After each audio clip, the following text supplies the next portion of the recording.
கடனை மீள செலுத்துவதற்கான பொருளாதார வளர்ச்சி இல்லை, இலக்கை எட்ட தவறியுள்ளோம் எதிர்க்கட்சித் தலைவர் சஜித் என்பதான செய்தியை நாடு என்ற ரீதியில் நாம் 2028ஆம் ஆண்டு முதல் ஆண்டுதோறும் $5.6 பில்லியன் கடனை மீள செலுத்த வேண்டும். அதுக்கு பொருளாதார வளர்ச்சியை 5% பேணிச் செல்ல வேண்டும். எனினும் இதுவரை நாம் அந்த இலக்கை எட்டவில்லை. இந்த பிரச்சினைக்கு குறுகிய காலத்துக்கு பதில்களை தேட வேண்டியது அவசியமாகும் என எதிர்க்கட்சித் தலைவர் சஜித் பிரேமதாச குறிப்பிட்டார். அனுராதபுரம் விளச்சிய பிரதேச செயலக பிரிவில் இடம்பெற்ற ஒரு நிகழ்வில் கலந்து கொண்டு கருத்து வெளியிடும் போதே எதிர்க்கட்சித் தலைவரினால் இவ்வாறு கூறப்பட்டிருக்கிறது.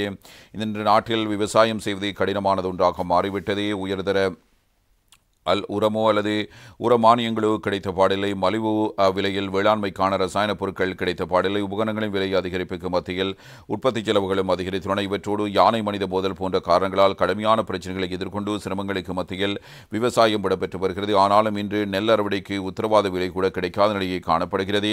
நெல்லின் உத்தரவாத விலை கிலோ ஒன்றுக்கு $120 இருக்கலாம் என எதிர்பார்க்கப்பட்டாலும் தேர்தல் காலத்தில் உத்தரவாத விலை கிலோ ஒன்றுக்கு $150 சட்டங்கள் மூலம் உறுதிப்படுத்தி தருவோம் என்று இன்றைய ஆளும் தரப்பினர் கூறுகிறார்கள். ஆனால் இன்று நெல்லை $90 தொடக்கம் $95 கொள்வனவு செய்கிறார்கள். இன்று உத்தரவாத விலை களத்தில் யதார்த்தமான ஒன்றாக மாறவில்லை, வெறும் தேர்தல் வாக்குறுதியாகவே காணப்படுகிறது என்பதான கருத்தினையும் அவர் இவ்வாறு கூறியிருக்கிறார். இதே நேரத்தில் 2025ஆம் வருடத்தின் அரையாண்டு வருமான சேகரிப்பு மதிப்பீட்டை விட 3% அதிகமாக தரவுகளை முன்வைத்து நிதியமைச்சின் அதிகாரிகள் அரசு நிதிக்குழுவில் சுட்டிக்காட்டு என்பதான செய்தியும் தரப்படுகிறது. வீரகேசரி பத்திரிகையில் 2024ஆம் ஆண்டின் முதல் 6 மாதங்களில் மொத்த வருமானத்துடன் ஒப்பிடுகையில் 2025ஆம் ஆண்டின் முதல் அரையாண்டில் அரசாங்கம் வலுவான நிதி செயற்திறனை பதிவு செய்து அரையாண்டு இலக்கை தாண்டியுள்ளதாக நிதியமைச்சின் அதிகாரிகள் அரசு நிதிக்குழுவில் தெரிவிக்கிறார்கள். 2025ஆம் ஆண்டின் முதல் அரையாண்டில் நாட்டின் வருமானம், செலவு மற்றும் கடன் நிலவரம் குறித்து பாராளுமன்ற உறுப்பினர் ஹர்ஷடி சில்வா தலைமையில் அரசாங்க நிதி பற்றிய குழு அண்மையில் கூடிய போது இந்த விடயங்கள் தெரிவிக்கப்படுகின்றன. 2025 ஜனவரி முதல் ஜூன் வரையிலான அரையாண்டுக்கான மதிப்பிடப்பட்ட வருமானம் $2.241 பில்லியன் இருந்த நிலையில் மொத்தமாக சேகரிக்கப்பட்ட மன்னிக்க வேண்டும் $2,141 பில்லியன் இருந்த நிலையில் மொத்தமாக சேகரிக்கப்பட்ட வருமானம் $2,318 பில்லியன் எனவும் இது அரையாண்டு மதிப்பீட்டை விட 3% அதிகமாகும் என தரவுகளை முன்வைத்து நிதியமைச்சின் அதிகாரிகள் சுட்டிக்காட்டுகிறார்கள்.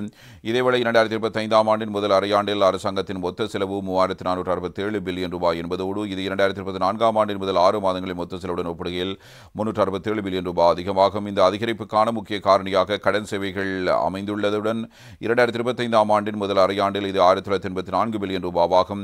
அரசாங்க ஊழியர்களின் சம்பளம், ஓய்வூதியங்கள், அஸ்வசும மற்றும் சமுர்த்தி போன்ற சமூக பாதுகாப்பு திட்டங்கள் உட்பட அத்தியாவசிய அரசு சேவைகளுக்கான மீண்டெழும் செலவுகளும் அதிகரித்துள்ளதாக நிதியமைச்சின் அதிகாரிகள் இவ்வாறு தெரிவித்திருக்கிறார்கள். இதனிடம் சுங்கத் திணைக்களம் 2024ஆம் ஆண்டுடன் அதாவது ஜனவரி ஜூன் ஒப்பிடுகையில் 47% வளர்ச்சியை பதிவு செய்து 2025 ஜனவரி முதல் ஜூன் வரையிலான காலத்தில் $996 பில்லியன் வருமானத்தை பதிவு செய்துள்ளது. மோட்டார் வாகன இறக்குமதியிலிருந்து கிடைத்த வருமானம் இந்த வளர்ச்சிக்கு கணிசமாக பங்களித்துள்ளதோடு இதன் மூலம் $429 பில்லியன் பெறப்பட்டிருக்கிறது. வாகன இறக்குமதிக்கு அனுமதிக்கப்பட்டதிலிருந்து இதுவரை 2,20,026 வாகனங்கள் இலங்கைக்கு இறக்குமதி செய்யப்பட்டுள்ளதோடு அவற்றில் 1,54,537 வாகனங்களுக்கான சுங்க விடுவிப்பு நடவடிக்கைகளை இலங்கை சுங்கம் நிறைவு செய்துள்ளதாகவும் நிதியமைச்சின் அதிகாரிகள் சுட்டிக்காட்டுகிறார்கள். கொள்கலன் விடுவிப்பு நடவடிக்கைகளுக்காக சுங்கத்தில் 9-10 நாட்கள் செல்வதால் இறக்குமதியாளர்கள் எதிர்கொள்ளும் பிரச்சினைகள் குறித்தும் குழு உறுப்பினர்கள் இலங்கை சுங்கத் திணைக்களத்திடம் வினவியிருக்கிறார்கள். அதன்படி இந்த பிரச்சினைக்கு தீர்வு காணும் வகையில் 2-3 நாட்களுக்குள் சம்பந்தப்பட்ட பொருட்களை உடைப்பதற்கான நடவடிக்கைகளை மேற்கொள்வதற்கு ஒரு பொறிமுறையை உருவாக்கி வருவதாக சுங்கத் திணைக்களத்தின் அதிகாரிகள் இவ்வாறு குறிப்பிட்டிருப்பதும் முக்கியமான செய்தியாக அமைகிறது.